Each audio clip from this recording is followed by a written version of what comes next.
Hello, this is Tom, aka Jedio, here for Tabletop Taproom and the Star Frontiers Gamer, and we're doing some adventure reviews on some adventures I think would be perfect for your Star Frontiers game.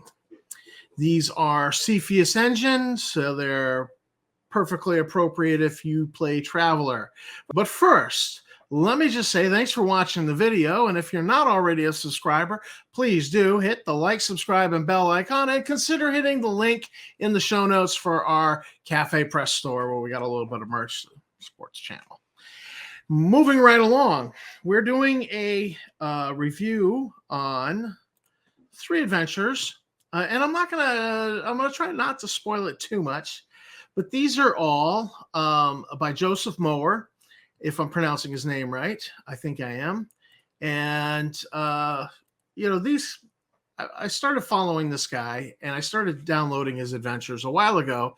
And these 3 were sitting in my basket, my checkout cart at a drive-thru. And my birthday came along and the good wife said, why don't you, I don't want to buy something and then have you be like, so just go ahead and spend a certain amount of money and buy what you like. And I was, and I'm all okay. So I went right to drive-thru, saw what was in the cart, and these were all pay what you like products. So I put an amount on there, and I had a few other things that I took off the cart, and then a few other things I've been looking at that I added to the cart, to the basket, and then hit checkout.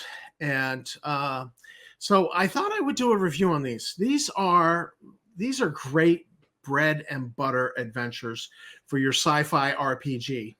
I love these things, and I particularly love them because the way they're laid out with complications. And I've seen in some of his adventures, I've seen more complications and in others few. Like one of these I just looked at only had 6 complications. So right there, you just grab on the 6-sided die, roll it once or twice to pick out a complication. Other times I've seen more, so you would roll, that number of dice. And if it was an oddball number, like say 17, you just go on Google and say random number generator and tell it generate a number between 1 and 17. But I like that. And so the complications are fun. Now, Rift in Time actually doesn't have complications. They've got a whole list of local problems that are happening because there's something is causing problems with the space-time fabric, and the player characters are hired to go and investigate that. And so it doesn't specify complications, but it does specify when you come back from the mission, things that might have changed time-wise, and one of those things was that your patron who hired you no longer exists, and there will be no payment at all for this mission because the guy no longer exists. I thought that was great. I thought that was fun. Other ones were like you come back and there's war throughout the sector. That was interesting. So I like this Rift in Time adventure. And again, I'm not going to try to spoil it. But this was a good one. This was fun. The corporate politics. This is a really straightforward, and again, bread and butter adventure. It's you've got a clerk working in a megacorp whose career has stalled, and he's looking to advance, and he wants to hire some outside help to do a little something that will help him advance. And here's the thing, he does have the 20,000 credits up front for the job, but he doesn't have the bonus money. He only gets the bonus money if he does get the advancement. He gets the access to the bonus money if he gets the advancement.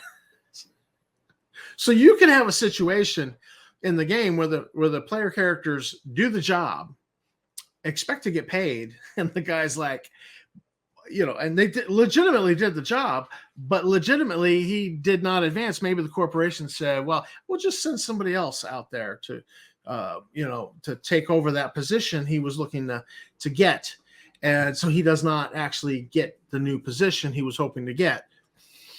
And that could create a problem for him. Or if the player characters end up having a long-term relationship with this NPC and they do numerous jobs for him, there's a little line towards the end of the adventure that says that he will become quite frightened by the player characters. And that opens him up to being blackmailed. So they could conceivably at some point put the screws to him. Hey, we know. And, we're going to drop the goods on you. Unless you pay us. But we know this guy has no morals because he's hiring dirty tricks operators to do dirty deeds, done dirt cheap, right?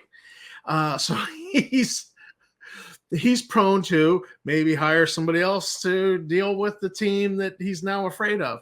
So this is a great thing with a lot of potential for it to be an ongoing sort of thing in your campaign. And it's easily adaptable to Star Frontiers, and it's obviously easily dropped right into a Traveler campaign. So I like this one very much. And then we get this Contraband. Contraband is it's an investigation adventure. And there's this new narcotic that's just flooding all of the city centers, the urban settings of the frontier, and it's causing a lot of problems. And Star Law, well, in the module, it's SIPOL, it's the Sonoran Investigative Police, SIPOL, like Interpol, i.e. Star Law, is interested. And so there is an officer who's interested in hiring outsiders to join a smuggling ring and find out where this drug is coming from, backtrack this drug to its lab. And so that's what this event is. Very straightforward kind of a thing. It is an investigation. And, so there's a lot of material there that, getting into, climbing the levels of the smuggling ring to find out where this is coming from. So very bread and butter adventures. And I think, all of these are very easily adapted to the Star Frontier setting one way or another. And these are produced by Old School Role Playing is the company on Drive-Thru. And as you can see, I mean, I'm looking here, and Recovery. This looks interesting. And 1001 Cargoes for the Frontiers of Space. Again, that's an interesting, it's not an adventure, but it's an interesting sounding resource. There is a lot. Paradise, I've not clicked on and read yet. And so these guys are churning out about one a month of these adventures. And they all seem to be very adaptable to the Star Frontier setting. And so far, they've all been very much a bread and butter, very easy to work it into the frontier, not too outrageous. All right, maybe the time rifts one because you're doing space-time issues, experiments going on, things like that. But and how do you beat this? Here, let's click on Frontier Trading Post. It's pay what you want. They're suggesting $3. Pay what you want. If you want to try one of their products out, just to try it out, put in $0. Click on it, put in $0, download it for free, check it out. And if you like it, go back and buy more. And these are all great resources, and I love what Joseph Mower is doing. So this is Tom for Tabletop Tap Room.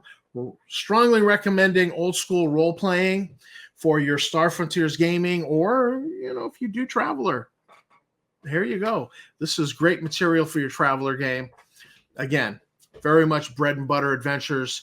They easy to use, easy to institute into your game.